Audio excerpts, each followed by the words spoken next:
Well, striper season is upon us, ladies and gentlemen. Lots of lead weights go into striper fishing. Obviously, to save money, making your own weights is the best way to do it. But now you want to save money on the molds. The molds for these pyramid sinkers range anywhere from $50 up to, I've seen $80 online. If you're trying to melt your own weights, you're trying to save money in general. But first things first, we have to make the mold. So what I have here is a little caddy, little part of the toolbox. Put some holes in it. Used a little garden stakes to straighten out since they're nice and strong, because lead is really heavy and it was weighing down any other kind of bar I was using. So those little garden stakes worked perfectly.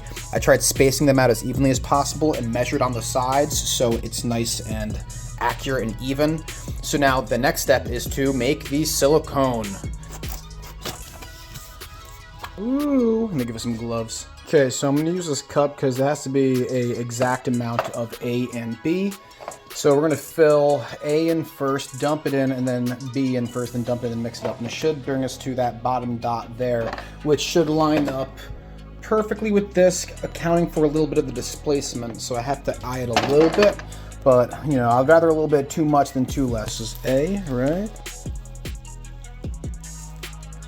Cup of B.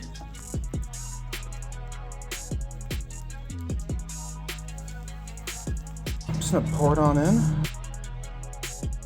It looks pretty good. Now we have to wait for 24 hours for it to fully cure. So we'll get back to you guys. Well, the mold survived. I did not get on camera getting this out because it was really easy, and I just took a razor blade and I cut some of the loose silicone around the holes there. The weights pulled out with no issue. So then my big dilemma was, how do I get the metal rods to hold the eyelets through it nicely? And this is some homeless MacGyver stuff right here, I tell you. Just about in the middle of them. Some of them are off centered, but I really cared about the depth of it to make sure it was in enough. We'll see though, because I think the lead might like bubble up a little bit like it normally does, which boom boom, we got the lead ready to go. I'm gonna go get some safety equipment on though before